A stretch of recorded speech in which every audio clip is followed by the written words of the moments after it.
Friends, family, fans of the Rotoballer world community outreach system that we have that's growing day by day. Welcome to the inaugural blurry, as the camera focuses on my beautiful face, Rotoballer PGA show. Friends, we got my main man, T of Sports, aka Spencer Aguiar, on the other side of me. How are you on this fine Monday evening of New Year's Day? I am doing great. I don't know if everybody out there has heard it. I know that the person who has joined our team is either making the announcement right now or he has made the announcement. But I know as a Rotoballer community here, we are very excited to have Joe Idoni on the Rotoballer team now. He is a massive addition for us.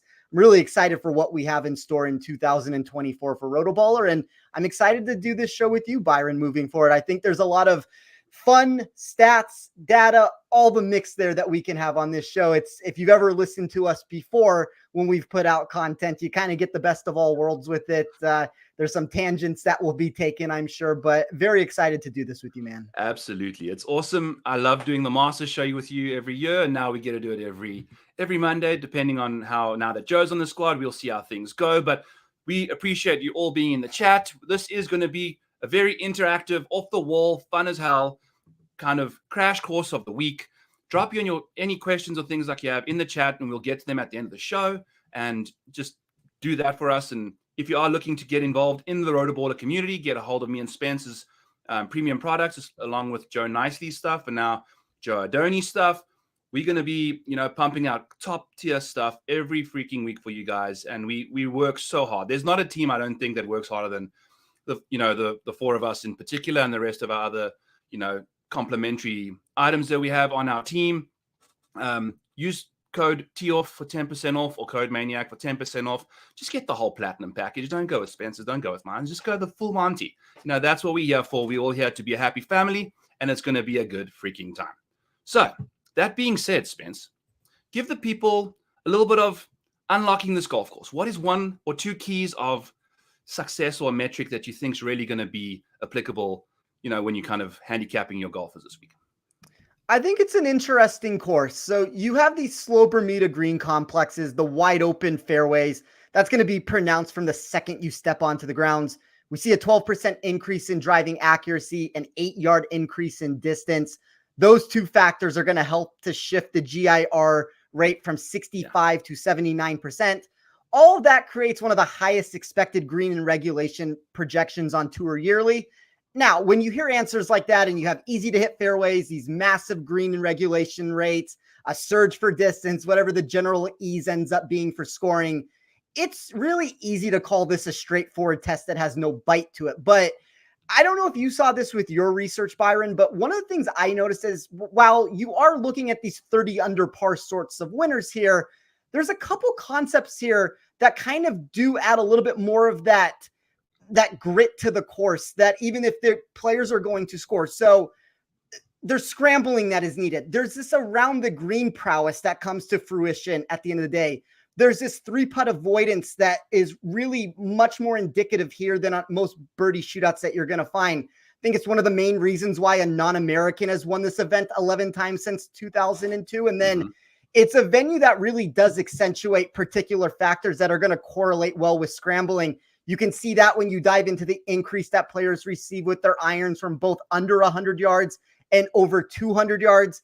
Essentially, for me, when I built my model, if you can produce birdie looks when you get a short iron in hand, and then you have the ability to control your putter on the surface that is meant to be pure but slow, that's kind of the recipe for me of what I was trying to find of who's going to walk out of Hawaii with the first title in the year.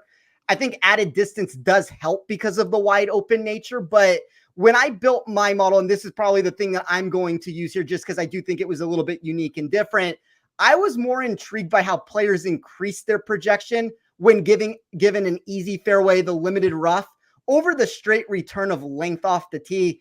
There's a lot of elevation here. I think this is a more, it's a weird answer to give, Byron. Like when you go to 30 under. Where are we going, Spence? Give me the key to get out of here. We got to unlock this thing. When you talk about a 30 under par course, you think birdie or better percentage. I don't necessarily, though, think that is the core thing that I'm trying to look for this week. I want to find comp courses, and we've talked about this before. I'm not necessarily the comp course guy. I would more so like to find intangibles that are similar to other venues and then try to build it out in its own fashion here. But I will say, I thought what courses are you using? So I thought one that was interesting, and I haven't heard what anybody else has said in the space. And I know you have two completely different tournaments here because one is going to be a slow Velcro-like Bermuda texture. The other one is a super quick bent grass surface. But I do think there's some corollary comps to the Masters here with Augusta National. The wide open nature off the tee, the 3-putt avoidance that you're looking for. There is that scrambling that comes into play. That was one of the courses that I saw a lot of comps to, just with the statistical data that I ran here. I think I guess I did see on Twitter, you mentioned the Genesis as another course that you were using with it. But the Genesis, the Shriners, like just those fairways that if you hit them, the ball's going to be rolling out on you. So there is an accuracy proponent to it, right? Like, the wider the fairways, the further the ball's going to roll because you're not hitting the rough. So yeah. I do think those. What other ones did you have? For me, from there, it mostly just became like trying to find statistical trends that were going to most indicate what this course was as its own entity with it. So a lot of that for me ended up becoming, how does somebody score on easy, accessible venues that do have these easy to hit fairways and limited rough? That was one of the big things that I put in. That kind of goes back to the original question, which I answered 10 different ways the first time. But those were statistics that I used heavily in my model. I did want to look how somebody performed on these soft and slow greens. I always weigh my model in a particular fashion that I try to take it's almost a regression model, I guess would be the best way to put it, where I am running my data compared to how I project it to play at this venue. So everything is always a comp course sort of answer, or maybe a comp course answer would be the wrong terminology there. It would be more of a course specific answer of what I'm trying to find. So, I got these deviations in my model and weighted strokes gain total of players that are more likely to find success here over whatever their baseline would be on a generic course. I do think that the ability to score is going to be important, but I don't ever think it's that simple. Like when somebody just looks straight for birdie or better percentage, I think you're looking for the wrong thing, because there are courses that are easier to score on and there are courses that are more difficult to score on. When you're just taking the lump sum of the answer of, I'm looking for a player that makes birdies. Well, I want players that make birdies on courses where you can make birdies on it. That's kind of one of the highlights of my model that I've run over and over again. And I think you and I both do a good job at the end of the day of not having these massive divergences between the price tag or the projected going rate of a player and where we have them. But you are going to find these minor differences, and that's where the value comes into play, whether we're looking for DFS contests where the value is in the market, or if we're looking for bets. And I mean, the one thing I will say that's unfortunate here, I think a 59-man field does make the outright betting board a little bit more challenging. There's not quite as many mistakes that books are going to make. You're going to kind of have that same hold percentage that comes into play, but there's just going to have to be more of a change that takes place would be the best way to word it, because we have this, we're used to, whether it's 132, 156-man fields with this, like all of a sudden now you're going to have a plethora of players that are sitting at this 6-1, 8-1, 12-1 range. It seems like you have a lot of juice built into the mix here. And granted, you do every single week, but there's really not that big of a difference. It's just there's less players, and all of a sudden the books have now shifted everybody down in price. So I think that's going for me to be the biggest change that we're going to have to try to back test as this year goes on, is what is the difference? I decreased my exposure for my win rate. I usually bet to win 8 units. I lowered it to win 5 units. That's going to be something I'm going to have to mix and match as the year goes on to figure out where the ideal number is. But I've been a big proponent that I would rather have tournaments with cuts. Yeah, no, I agree. I think that makes a ton of sense. Like Scotty's at 6-1. My rate of return is 7. So he's like unbettable for me. 4.5. So I can't even go to him. But speaking of winners, speaking of, the field getting shorter and no more premium talent out there, let's introduce our good friend, Joe Idoni, onto the Rotoballer PGA show as the latest and newest, greatest member of Rotoballer family. Hello, Joe. Fellas, what an honor. Honestly, like, thank you for inviting me to join the show tonight. I am super excited and fired up to get started as soon as possible and to join such a fantastic team that you guys obviously have. I just mentioned it on my show, which I wrapped up, but the difference, man, the difference was the video you guys sent me. I want you to know that. But he felt that sort of special touch from you guys and people that I genuinely consider friends and people who I feel like I would align with, whether we were working together on golf content or not. So super fired up to get in the Rotoballer team and continuing to see and help you guys to reach all your goals. And I know that you're going to in turn help propel me to where I want to be as well. But fired up, guys. Excited to join you.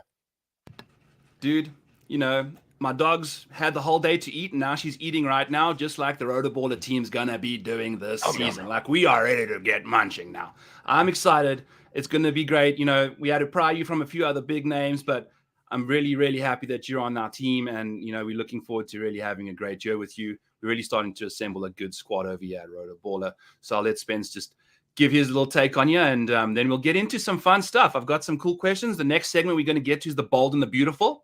And then we can have some fun once Spencer's done saying hello. Yeah, I don't know if you heard the intro, Joe, that we talked about, but I'll reiterate it one more time. I am super excited to have you on board with us here.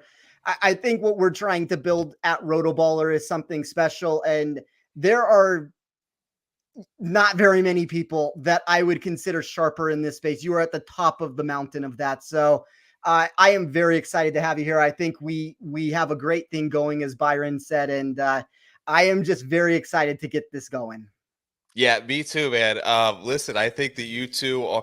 It's just a group and a team that I respect not only as people, but I respect the amount of work that you put in and what you've been doing and the amount of grind that it takes. And I'm very familiar with it as well. And I feel like we all kind of have our similarities, but we all, I think, approach content and offer value in a differential way as well. So I hope that I'm able to sort of fall in line and continue to do everything that the people of Rotoballer and the people that sign up and are a part of this team continue to expect and enjoy out of you guys. And I'm going to work my ass off to make sure that I do as much as I can. So I couldn't be more excited to fire it up. I feel like this is, I thought a lot about it. I prayed on it. I talked with my wife about it, and this was always the answer. So I'm just happy that I feel like I was able to come to that decision with an open heart and an open mind and full of spirit to sort of take this thing to the next level,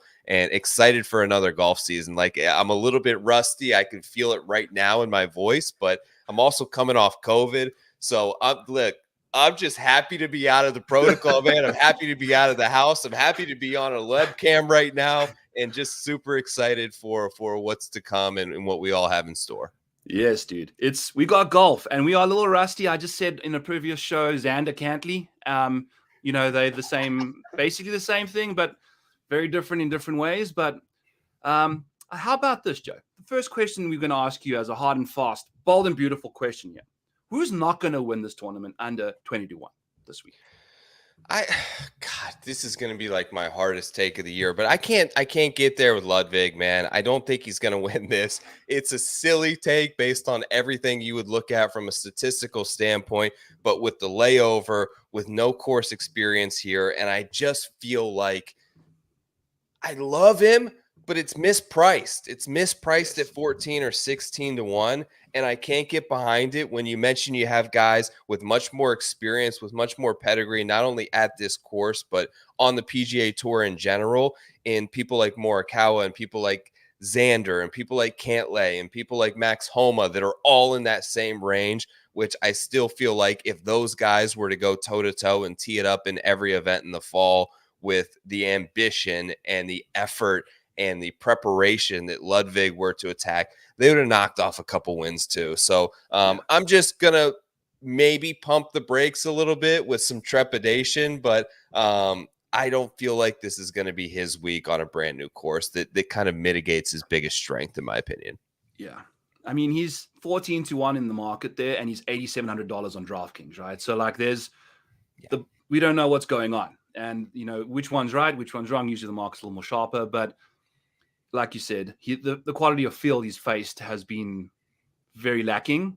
Like it hasn't been that good at all in the full swing. So we'll see. This is fun. This is a great little litmus test to see what he can get up to. And maybe he balls out, and because I agree with you, we'll get to that point at some point. But I don't see it amongst the big dogs. I think, he's been a big fish in a small pond, and now he's a big fish in a much, much bigger pond this week. So, John makes a great point. John, who I've had on my show as well, about the new looper. Like this, as much as we talk about content and podcasting and everything else of being a little bit more of a team sport and what we were just talking about, it's such an underrated part of the game. And I realize that he is getting an established veteran, great caddy who understands how to win, but it's still a new relationship. It's still the first time out there. So a new course for him, a new relationship on the bag. The expectations are at a level which I don't think we've ever seen of a player this young, 6 months into his PGA Tour career. So it's just a lot of factors to overcome at such a short price that I would feel more comfortable in other directions. Amen. And it's not like he's going to a new caddy when he's struggling. He's on fuego right now. He's riding as high as he could ever, and that changes things up a little bit too. Hi, John. Welcome to the chat. Thanks for tuning in, my brother. Suspense, give us your take on Ludwig. I mean, I was going to save this for when we were winging it at the end of the show, but we came off the top rope, and I guess it's a really hot topic of debate right now. I don't know. I mean, I think with Aubert, you have one of those situations where I agree with Joe that some of his strengths are mitigated. I also just think he might be the best player we've seen come onto the PGA Tour since Rory, or whatever answer you actually want to give with that. I mean, I don't necessarily think he's going to win either based off of that answer. Like, I'll give you my choice, which is going to be much more hotly hated by everybody when I give this pick here, because he was the hottest player on tour before everything ended. But I'm going to say Victor Hovland doesn't end up winning this event. I talked a little bit when I was speaking of the course breakdown. Yes, you have a very simple course here where people get to 30 under par. I do think around the green is going to matter. I know Hovland got a spike towards the end of last year where we saw some improvement with his game, and I don't necessarily want to say that a player that is now spiked as much as he has and is winning golf tournaments can't win an event. But 18th in 2023, outside of the top 30 of this limited field contest in 2022 and 2021. I do think he probably improves on that 18th place finish and gives us the best return that he has so far. But I would say more of a top 10 would be a good result for him. Yeah. And it's something more of what I would be expecting rather than actually going out and winning the title. Yeah. I guess let's ride that right into another question that I have based off recent form and course history. Like, is there a balance that we're dealing with here? Because there's guys that have been, I think it's you only get one real opportunity to really do this, where you've had a 6-week layoff or maybe 8 weeks for some guys. Are you going to be relying on guys that got hot that don't typically play that well? Kind of like what Victor did. I know he's a generational talent, but there's also going to be guys that kind of petered off towards the end of the season. Are we ready to bounce back on their baselines and kind of resort back to who they are in their DNA and not just kind of getting fizzled out towards the end of the season, Joe? Yeah, I think some of it depends on the pedigree and the player. I would say for more veteran players, I am much more comfortable ignoring some of the recent form in the late summer and the lead up to the Tour Championship in favor of what type of player is this long term? How is he his last 100 rounds? And I think that Spencer made a fantastic point that I'm 100% deploying this week that may be a little bit different based on what you would assume is the course fit profile, right? They have these collection areas. Everyone's hitting 125-yard approach shots from the same range. You're going to hit 80 to 90% of greens this week. What does around the green matter? If you look at the winners, and we're talking about betting and outright market, they're coming from guys who have incredible touch, from the Spieths, from Reed, from Xander, from Rahm, all these different players, from Cam Smith, who have the ability to get up and down and pull a rabbit out of a hat in certain situations and understand tight Bermuda grass lies and undulated greens and how to funnel it off of hills and use slopes to their advantage. I thought it's what did Colin Morikawa in last year. Was he flubbed a couple of those chips And I have it in my notes going back year over year to put an increased emphasis on around the green, because I feel like a majority of people will not. Given you look at courses outside of this, that you may see the width of the fairways and the numbers that are coming into in terms of approach to green and the amount of greens that you're going to hit in regulation, and you may not factor it in as much. I think it's an important factor here. I think that Victor's improvement was well noted, but it may have been overblown a little bit, and he may have caught a really good run, and he's still, even if you look at his last 20 rounds, he's barely gaining 0.1 strokes around the green. That's not going to do it quite enough this week, and I kind of like Spencer's take on him maybe having a bit of a struggle to open the season. Interesting. So would you say that that's more of a DFS type of a thing, or would you also employ that to your, like, if you're going to be placing top 20 bets and matchups, like, is that still going to be as important to you? Because I know you can get different with, using the stuff that people don't use in their handicapping, but when we're all just trying to beat the book, we're trying to find the safest play, right? So does that impact you if you're betting, or does it impact you for DFS? I think both. I think it'd be silly not to. I think ultimately a lot more DFS in terms of a shortened field like this is going to ultimately come down to ownership. But I think that it is a factor around the green that I'm inputting a heavier weight on in my model, both statistically from a DFS and from an outright betting standpoint, that I've got more of it in there that I'm hoping than the average person does. And I'm hoping that turns out well for me, both in DFS and in betting. But it's just a different way to approach the numbers. Like you mentioned, the difference in Ludwig, where you can be willing to take on more risk. And I'm sure the ownership's going to be insane at 8,700 when we start to get those projections. But if you look at any player and they're priced in the 10th to 12th spot on your DFS salary board, you can take on a little bit more risk than you are in the 3rd or 4th spot on the betting board. So it's all about risk tolerance and judging all the factors. But from, I think, a holistic standpoint, if I think something is important this week and I'm willing to put some weight on it, I'm doing that across the board because I want to go kind of all in on my strategy and hoping to be right. Yeah. If you're going to nail it in one market, nail it in the other one, right? Yeah. So I love that. Love that. All right. So who's going to win this tournament that's longer than 50 to 1?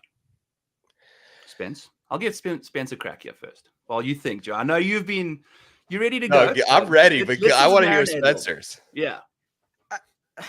This is where it becomes tricky, Byron, because there's kind of that old adage, and I think you have people that sit on two sides of the aisle here, that when you do get these easier contests, that sometimes it opens up the playing field for everybody. I don't know if that's necessarily the case here. When you look at a tournament specifically like the Sentry, it's an event that used to be the Tournament of Champions. We have now gotten rid of that, and you have added an extra cream that rises to the top of these extra players. I'm sure Monahan would have loved to have had the Minwoo Lees and the Justin Thomases here and all those guys, but you still have the best players that are left on the PGA Tour here. So I think you're asking a lot of somebody to actually win this event past a certain point. A guy like Corey Connors, maybe his ball striking ability could lead him. I think if you made me give one name and kind of to throw let me see what he's at these books before I give a name that he's shorter at most places. Because there are some names that are well above 50 that are some really good golfers. You can get Eric Cole if you shop around at like 66 to 1. That would probably be the name for me that I would be most inclined to go to. You can spray the ball off the tee a little bit here. He's not long, he's not accurate, but he's elite in every other part of his game. It's kind of a similar mentality of the Xander thing, to where his off the tees struggles are sometimes what holds him back, but you put him at a tournament here where he has the ability to get away with that. He has provided a bunch of big results. So I guess Eric Cole would be my guy, but I kind of built a card where I went top heavy with it. And when you do that, you don't end up with too many of these lower tiered guys. Like, I ran out of room very quickly with the way I built my card. Yeah. It's a tough market to bet this week for sure. All right, Joe. Hit us, I mean, he took the name right out of my mouth, but it's Eric Cole. Look, yes, let's go. Four top fives in the fall. He's I think that some people sometimes overanalyze the break, right? And they think, how much work has these players been putting in and what is their preparation like? It's really hard to handicap, but Eric Cole is absolutely one of the guys that I'm not really concerned with. You mentioned his inability to hit fairways. He hits like under 50% of fairways. Bad. that number is going to go up, but he's still hitting 75% of greens in regulation, which is insane when you put together 51% driving accuracy with 75% greens in regulation. He's the best approach player over the last 20 rounds. He's also really good around the greens and familiar with Bermuda grass. So I think those two factors, I expect to see his weakness, which is the off the tee, somewhat mitigated as he hits these fairways. And he's not long either, but ultimately if he can end up in these collection areas, I don't feel like he has any fear of going out and trying to make 8, 9, 10 birdies in a day. He's been familiar with it going through the minor league tour series. He's been familiar with it in the fall series. He's just been playing so consistently that I think if you can get something in the 60s, it's a great number. And the other one that I'm just kind of willing to take a flyer on upside is Sahith.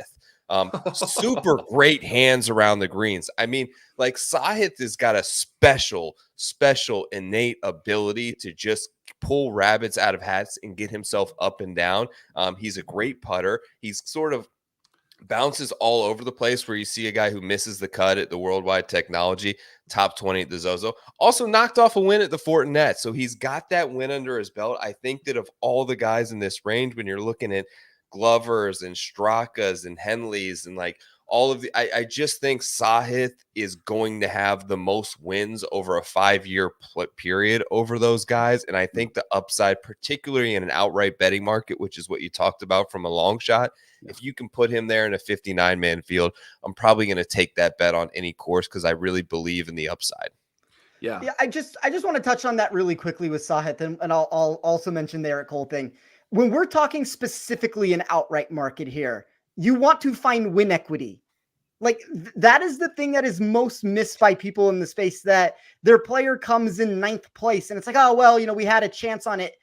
If you don't have the winner, I know there's each way betting out there and like that changes the game a little bit if you have access to that, but you are looking for win equity at the end of the day. You want these guys that can spike and have the win potential to take down some of these tournaments. So that's kind of my mentality if you are looking for a long shot. And the one thing about Eric Cole, he plays every week. Like we don't know where some of these guys are with their form. I'm pretty sure Eric Cole probably was in the local club championship a week ago before this and took Christmas money away from people. Oh my God. Yeah. He's that guy that's like, he's just been like at Christmas, just like scratching the shit out of his neck. Just like, why am I not on a PGA golf course right now? Ready to rock and roll. Like it's been 4 weeks. What's going on? I think he's chomping at the bit, man. And he's been trending so hard, to just be rattling off top 5s like he has been on weird courses that don't necessarily suit his skill set, right? Like we've mentioned, this one gives him that opportunity. And you've both mentioned golfers that I was going to say myself. So, Sahith's basically just a bigger version of Eric Cole in a way. Dude, he's super, and Eric Cole has got to be super eager. Like, put yourself in a mental position of where you're at with Eric Cole, of a journeyman who really maybe considered a year ago that he would never have an opportunity and would be playing for $2,000 purses every week. And he gets that opportunity and he makes the most of it and he's playing well. Like if you put yourself in that mindset, in that frame that like, okay, I'm in my mid 30s. Like I have this insane opportunity where I'm playing the best golf of my, like, are you going to stop? Like you have the pedal absolutely down to make the most of this run right now that you are on and to capitalize on it. And you mentioned win equity and he doesn't have that. But, 4 top 4 finishes, you're pretty damn close. Yeah. And a couple of things go your way. And maybe the RSM, you don't run into a Ludwig who had his, premier week. And things are right there on the precipice. And I just feel like this entire December and November has been foot on the gas. And like, I'm so grateful for this opportunity that I cannot possibly slow up now. Like once I have it going, I'm in the freaking Sentry in Hawaii. Let's go play. Let's go make birdies. Let's make as much out of this opportunity as you possibly can. I agree, dude. I think he's like a dog on a bone right now, that, and there's not a lot of meat on, but he's going to get every piece of that meat, like I think he's ready to rock and roll. And I think let's just transition right into, I had Gourmet or Cray Cray.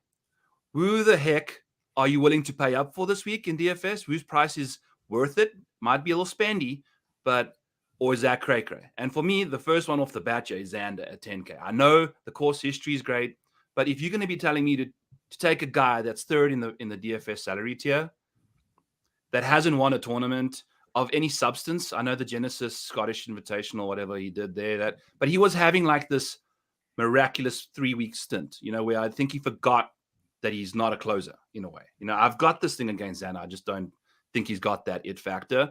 For a guy that says that's name's X, you just don't got it, so it's just interesting to me that he's priced above Max Homer, Wyndham Clark, Matthew Fitzpatrick, Bryant, like major winners, guys that have won multiple times.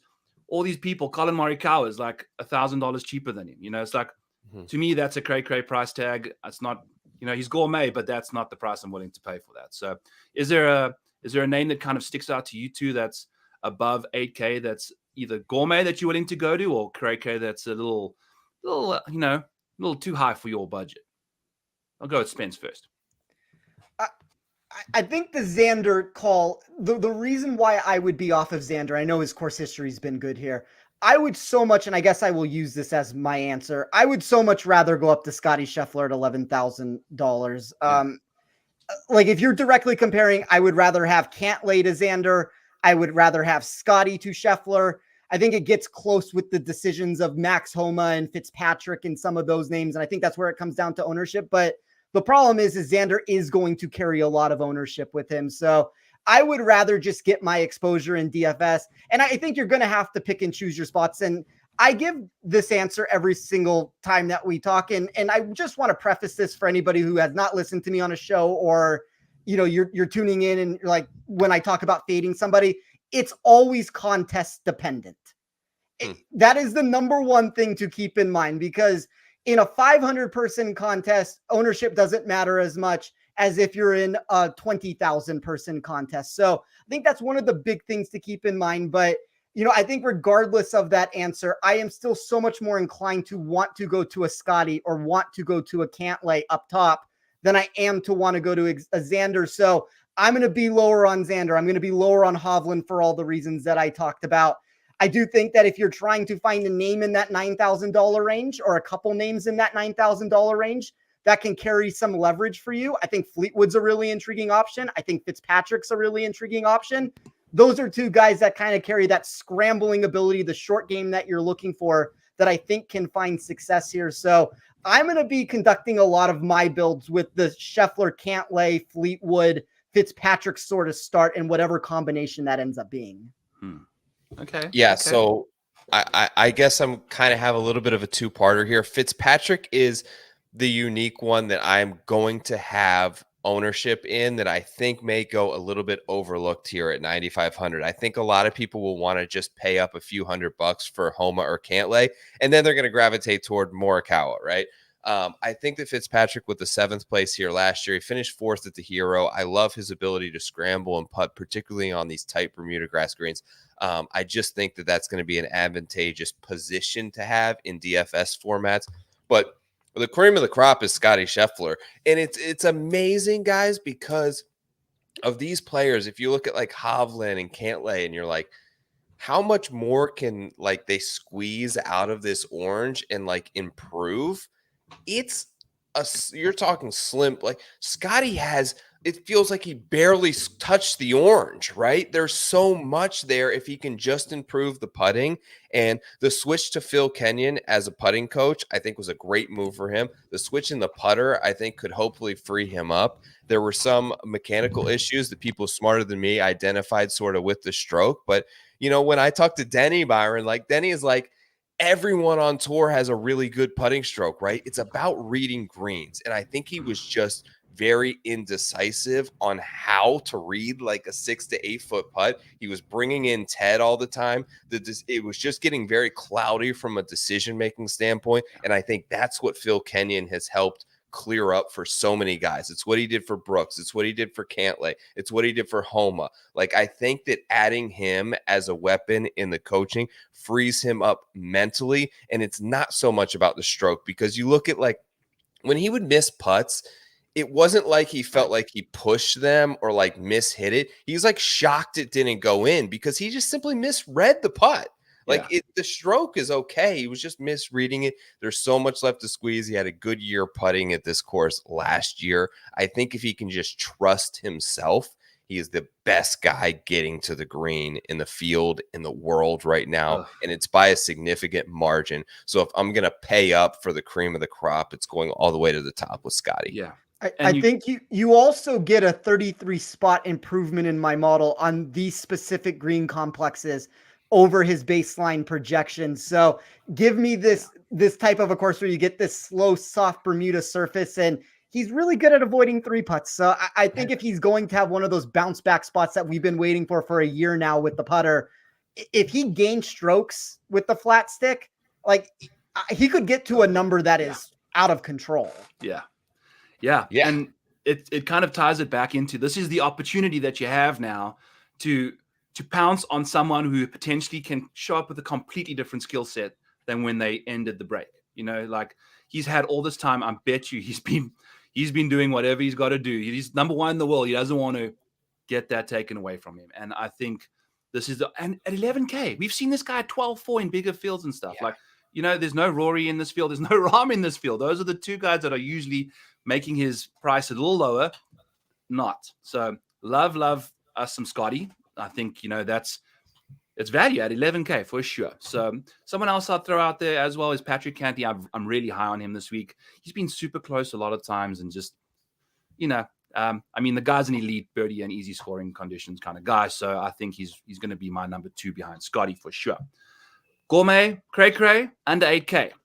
You got a name for me that jumps off right away? I'm going to lead you up with a Kurt Kitayama, who's sitting at a casual $7,400. I know it's a little cheap, but there's 29 other golfers beneath him that are, call it half of them, are much better form, much better golfers. Yes, Kurt did win. Yes, this course kind of suits his long distance, that stuff.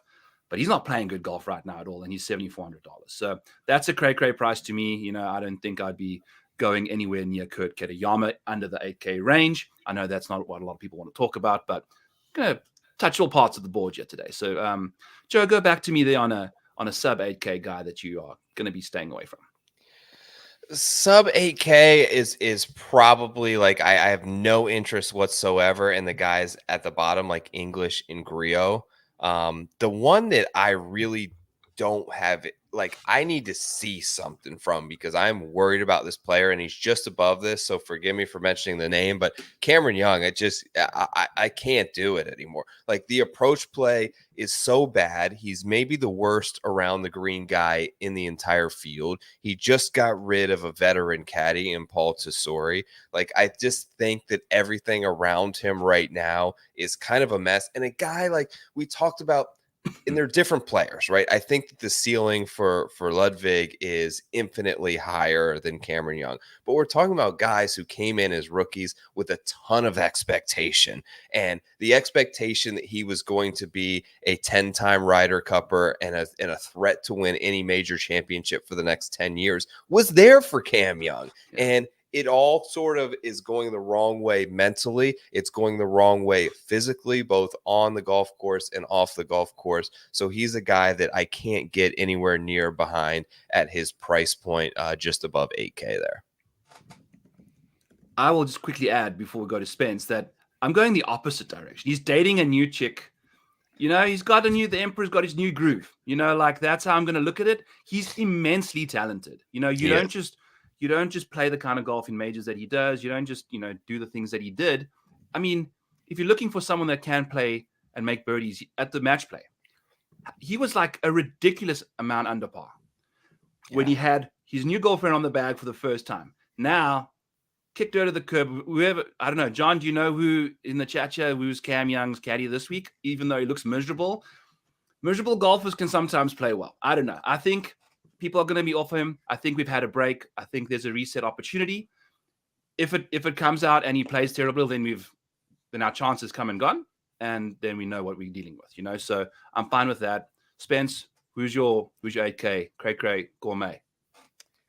the worst value in my model, so I guess I will go with that just to stick to what the model says, would be Lucas Glover at 7,500. I think some people might get intrigued by him just because of the weighted proximity numbers that he is going to bring to the table. That's an area that he pops. But I mean, the 3-putt percentage puts him in the bottom 2. The weighted par 5 scoring has him dead last in my sheet. You look at the strokes gain total on easy fairways that have limited rough. He's 57th. He's 54th overall in weighted strokes gain total. He had a resurgence at the end of 2023 leading up to trying to get onto the Ryder Cup team. He didn't make the team, and all of a sudden what he has produced since that point has not necessarily been what you want to see. And I just think that this is a tough spot for him, to where there are some parts of his game to where he's getting priced up right now because of those results that he's had, or at least like this could have been a $6,000 golfer if you take away those 2 wins that you have. So I would have put him more in the $6,000 range, somewhere in that lower part of that. So I think 7,500 is too much for a guy right now that I see at about 10%.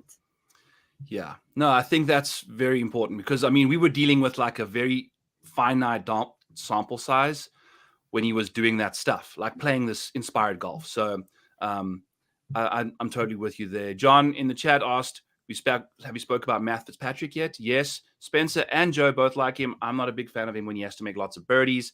Also, he blocked me on Twitter, so we're not friends. But it is what it is. Life goes on. You got blocked? I got blocked. I didn't think he was a blocker. What'd you do? I made a funny about when he was reporting freaking Colin Morikawa for the 2 strokes on the green. Okay. And someone tagged him in it, and it was my best tweet I've ever had. It went like super viral, and I deleted it because I didn't feel very good about it after. I was watching a Jets game, so I was very emotional. Like, there was just a lot of stuff going on. But blame the Jets. Always blame the Jets.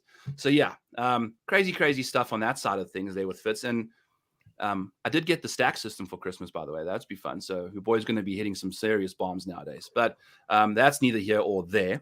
Anything else you want to chat about? Is there any name like, so Mrs. made some birthday cake. And I'm a big fan. It's my birthday on the 30th. So happy birthday to me. Made a birthday cake ice cream. We got a creamy for Christmas. Put the cake outside. Next thing she goes out there, the cake bowl, like the whole thing that she baked, gone. Phoebe and Ernie got into the cake. Just walked outside and had themselves a field day in the cake. God. Who is a golfer that, if you're a DFS guy clicking a guy in your lineup and you just walking along and you just see a giant juicy cake that is not yours at all, but you're just going to mow it down and just have the best day ever? Is there a golfer here that you guys are like obsessed with and think is just going to be it? For me, it's Eric Cole at the price tag. I'm going to go balls to the wall on him and just, go hope for the rest there. Yeah, I'll go ahead.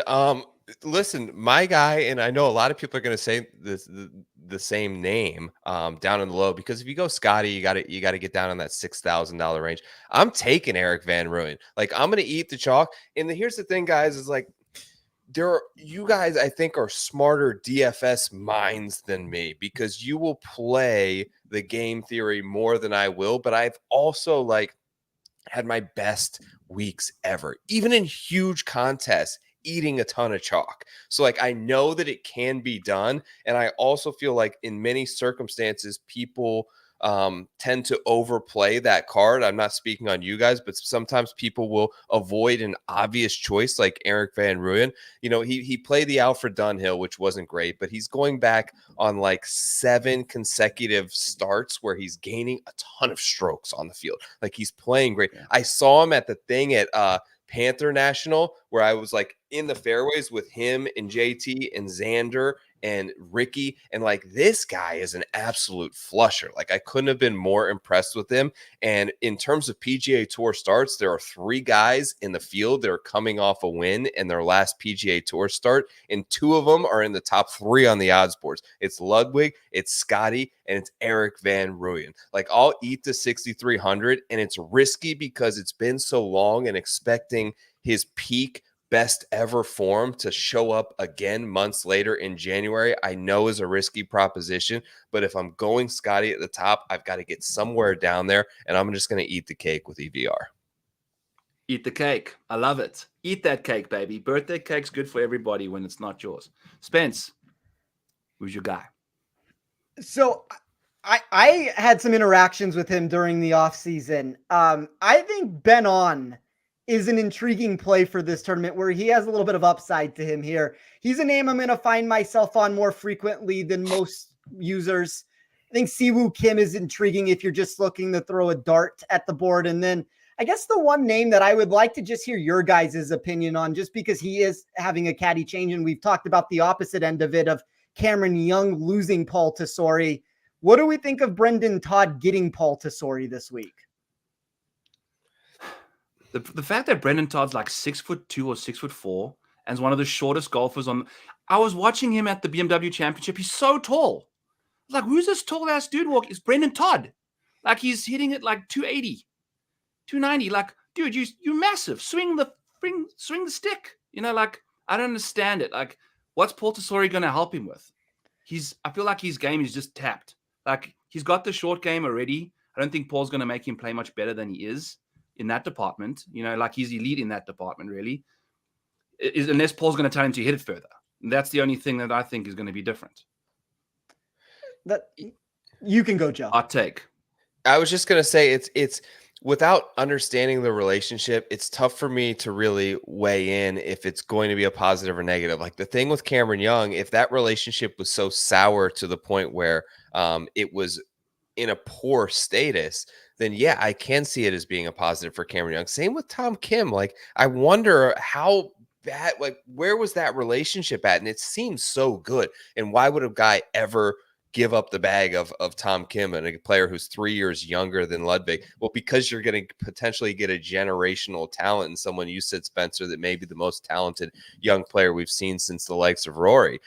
It's hard for me to really give that a positive or negative without understanding why the reason was that he split with his former caddy. And if that relationship was in a bad spot, then I think the established veteran voice of a calming figure like Paul Tesori, do I think he's going to help with his swing or reading putts? Probably not, and probably not decision-making either. But if it gives him the type of vibes that are ending up in a more positive mental state than he was when we last saw him on the PGA Tour, then I think it could be positive. But I think there's just so many unknowns for me to give it a positive or negative either way would be difficult for me to say. I think with Tom Kim and his split from Skovron, Yeah. Did you see the look that Skovron gave to Tom Kim when he fell into the water and was doing his whole little spectacle at the PGA Championship? I think that's where everything went south. Yeah. That's where things got muddy. Yeah, exactly. Not a fan of your player undressing in front of him, huh? Yeah. Oh, dude. So you think, but he could have done a lot better to keep him out the mud. You know, I think maybe that's Tom saying, "Hey, you got me stuck in the mud, bruh." Yeah. Yeah, interesting. So I don't know. We'll see. It's exciting. We've got PGA Tour golf, folks. We are very, very, very much looking forward to it. We're going to have all sorts of great things coming this way. Spencer already got his DFS stuff out there for you guys, the Rankings Wizard. His models out there. Use code Maniac. Use code TOR for 10% off all your jazz over there at rotoballer.com. We'll have Joe's promo codes for you guys hot and heavy here soon. And yeah, I don't know. I think we've touched as much as we can. I know Joe's had a long day. I know I've had a long day. That New Year's Day is a brutal time for golf to start, you know. But any parting words from the two of you? Yeah, I think again, just sort of speaking on how excited I am, and I was family still kind of dealing with sickness, so didn't really do anything fun or with people for Christmas or New Year's. And frankly, what I was talking about that kind of went on today, I'll kind of touch on it a little bit, was one of my best friends lost his father this morning and was with him. And it's about 5 o'clock tonight. And he asked me to come over. And I'm like just starting to really dial in my outline and everything for the show. And my wife and I dropped everything we were doing and just went. And I went to his house and hung out and had a beer with him and just talked for like 2.5 hours. And it really messed up like my show prep, right? But it's like, what's most important, and it's giving back and supporting the people that support you and are around you. And it's part of the reason why I'm so excited to just be a part of a team, is to feel that love and to feel that support and be there for you guys when hopefully you need me, and have someone that I feel like is also there on the other side. And what you guys are able to contribute on a weekly basis to Rotoballer, I don't know that I'll be able to hold a candle to from a statistical and you know, an analytical perspective, and writing is not always my strong suit, but I'm going to do the best I can. And like, I'm super fired up to be a part of this journey, and appreciative of you guys for the friendship that you've offered me throughout this process and understanding.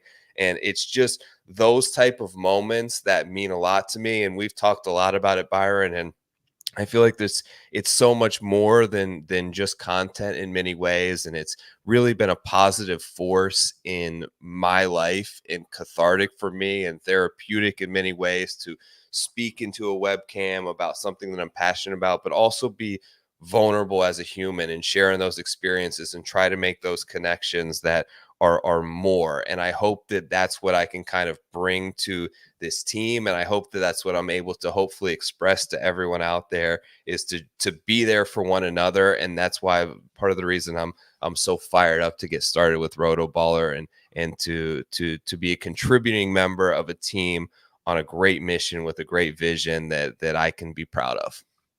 Yes, dude. I know when I introduced you and he's like, welcome to the family, the Rotoballer fam, man. You know, like, this is what it is.